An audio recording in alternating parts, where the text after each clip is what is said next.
Kawawa naman si Artie, Ate Joanna. Parang ang gulo-gulo ng pamilya niya. Eh, at least siya, di ba, meron siyang pamilya. Meron siyang matatakbuhan kapag nagkakagipitan. Parang di naman ganun yung sitwasyon niya eh. Parang lalo siyang nagigipit dahil sa pamilya niya. Pero tinitiis ng lahat dahil mahal niya sila. Ganun siguro talaga, Emily. Ang mga tao naman kasi, naghahanap sila ng mamahalin at mamahal sa kanila pabalik. Siguro si Artie, mahal na mahal niya talaga yung pamilya niya, kaya kahit nasaktan siya, ayos na lang sa kanya. Ang hirap naman magmahal, Ate Joanna.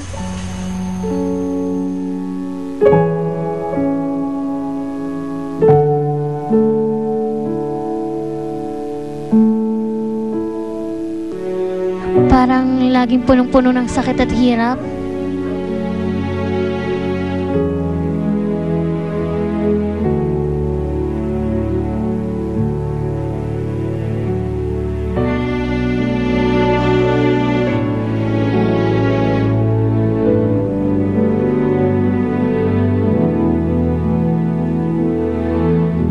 Nagmahal ka nga pero masakit naman.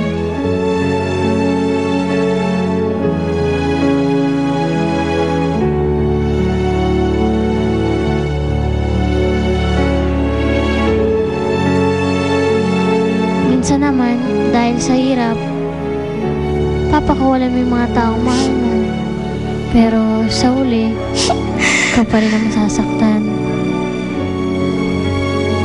Hindi ba pwedeng maging maayos na lang ang lahat? Yung magmahal lang walang nasasaktan.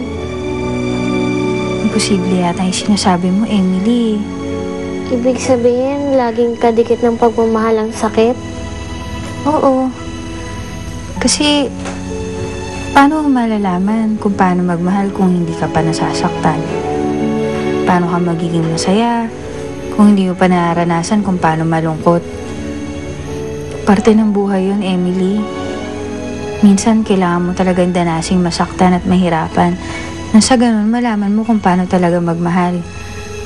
Para malaman mo kung ano talagang importante sa buhay.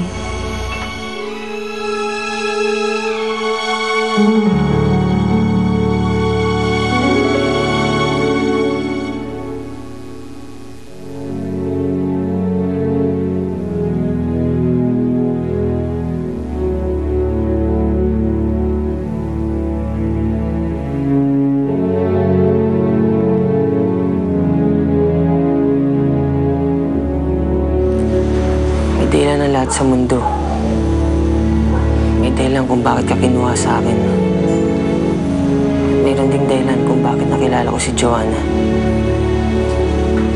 Akala ko noong nawala ka, hindi na ako magiging masaya ulit. Pero dahil sa kanya, nakakangiti na ako. Nakikita ko na pwede pa rin pala ako maging masaya. Matagal kong pinag-ipunan to at itinago para sa'yo. Pero ngayon, alam ko na kung anong dapat kong gawin dito.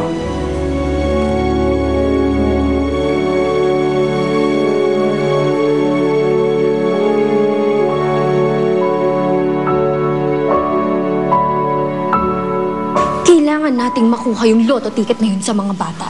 Ngayon, kung hindi natin sila kayang makuha, sila mismo ang lalapit sa atin. Eh, paano mo nang masisiguro na may manonood sa palabas na to? Eh, mukha namang walang nanonood sa istasyon na to. Ano ka ba? Exposure na rin to, no? Tsaka alam mo kasi, kuya, ganito kasi yun, eh, no? Kung meron kang mas magandang idea, yun ang gagawin natin. Eh, kaso, walang naman yung kukote mo. Kaya yung idea ko yung gagawin natin. No? Ang yabang mo? Eh, totoo naman. Excuse me, ma'am. Ito po ang next. Ha? O sige, baka na yung picture dessert. Baka na yung sibuyas, please. Ay,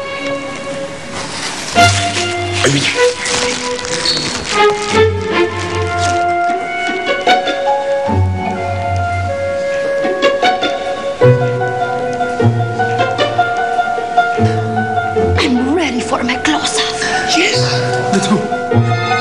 Hindi mo ako nanay. Boss mo ako. Kaya wala akong pakialam kung kumain ka na o hindi pa. Isa lang naman ang patakaran ko rito eh.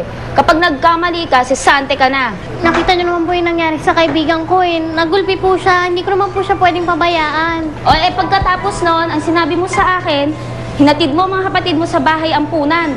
O, bago pa nangyari yon, ang sabi mo naman sa akin, nagka-dengue ang bunso ninyong kapatid. Totoo naman po yun eh. Kasi Hodan, totoo yan o hindi, ha? Masyado lang maraming dramang nangyayari dyan sa buhay mo.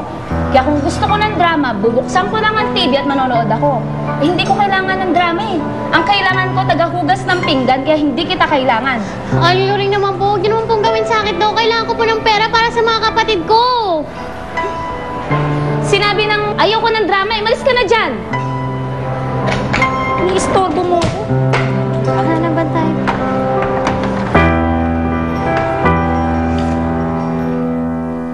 Ito po yung mga pamangkin ko.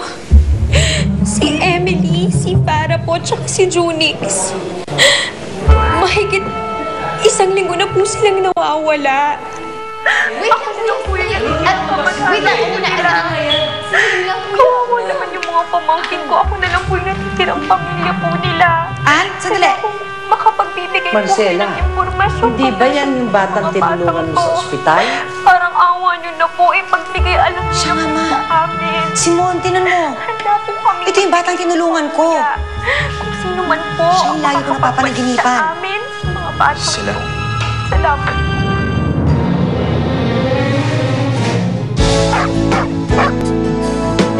Importante sa mga aso ang mga bakuna. Pero ang anti-rabies at deworming, hindi lang nila isang beses kakailanganin.